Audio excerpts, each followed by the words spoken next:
Mahigit 11 milyon na ang naninirahan dito sa Maynila. Kasabay ng paglobo ng populasyon ay lumalaki rin ang bilang ng mga taong walang sariling bahay. Kaya naman, marami sa kanila ay nagkalat sa lansangan. Ngunit mayroon pa rin na nakahanap ng ibang matutuluyan. Kung kinakatakutan ng marami ang sementeryo, ang ilan dito nakakita ng tirahan. Doon sa mga bangkay, nakikipagsiksikan. Kasi yung mga pinsanan ko kasi, kumbaga contractor sila dito, mga chewing ko, pinsanan ko. Tapos kami parang nayaya na rin kami, tapos na-willing na rin kami dito, maganda pala.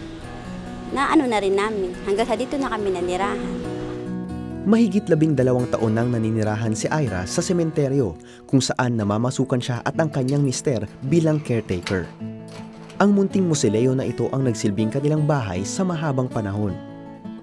Ngunit sa nakalipas na 3 taon ay naghigpit ang administrasyon ng sementeryo at hindi na hinahayaang may matulog sa loob, kaya't napipilitan silang lumabas at makitulog kung saan hahayaan.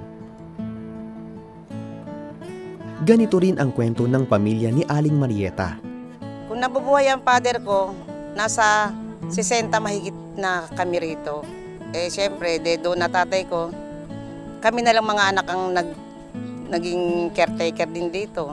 Kumbaga sa nakakain na kami ng sinasabi nilang katas ng patay, tuloy-tuloy na hanggang sa kapuapuhan namin din. Kaya naman, sa halos 50 taon nila sa sementeryo, ay hindi sila nakatakas sa mga mapanindig balahibong karanasan.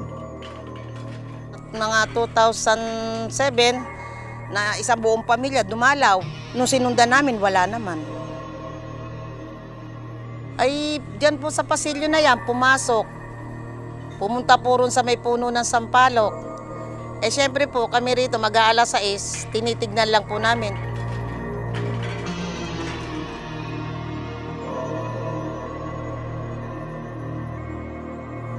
Nung sumunod na ako, nagtayo na lang ang balahibo namin.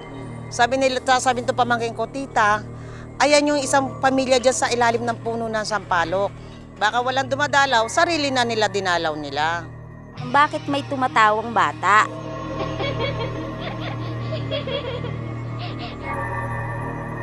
Sabi ko, saka yung batang yun. Mas pagtingin ko sa dyan po sa puno ng sampalok, nakita ko yung bata nandun, nagtatalon nga, ganyan.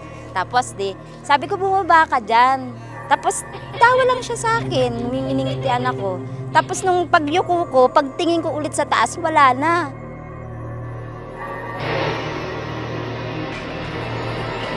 Tapos nangilabot na ako. Sabi kong ganun, Diyos ko, sabi kong ganun, pasensya na kung sabi ko siguro ikaw yung kasama nung isang pamilyang dumadalaw. Mula nun, hindi na sa amin nagpakita nung tinulusan namin ng kandila. Bukod dito ay isa pang malungkot na katotohanan ang kinaharap ng pamilya nang umano'y namatanda ang apo ni Marieta at bawian ng buhay. Sabi ko, bakit na naman? Saan ka na naman pupunta? Mahilig manirador. Di pinabayaan ko. Siyempre, barkada. Yan. Nagpunta sila dyan sa Sampalukan. Pagdating ng hapon, inaapoy siya ng lagnat. Pinainom na namin ng gamot. Hanggang sa hindi siya nawala ng lagnat. Pumasok ako sa loob namin, wala na siyang buhay. Siyempre, may mga may mga barkada niya. Tinanong ko, ano bang ginawa ng anak ko? Bakit? Ate, meron siyang tinamaan na muka Talaga hindi ko kayang tanggapin. Nakalimutan ko lang na ko lang ang anak ko nung taon na talaga ang binilang, pero masakit. Sa kabila ng kakilakilabot na karanasan ay patuloy pa rin ang buhay para sa mga gaya ni Ira at Aling Marieta, na ang ikinabubuhay ay ang pag-aalaga ng mga labi ng mga yumao. Sa huli ay isinisisi pa rin sa kahirapan kung bakit may mga taong naninirahan sa sementeryo kasama ng mga patay. Ngunit kahit ganito ang kanilang sitwasyon, nananatili namang buhay ang kanilang pangarap at pag-asa para sa bagong bukas. Mga anak ko, hinihiling ko sa kanya na sana makatapos ng pag-aaral.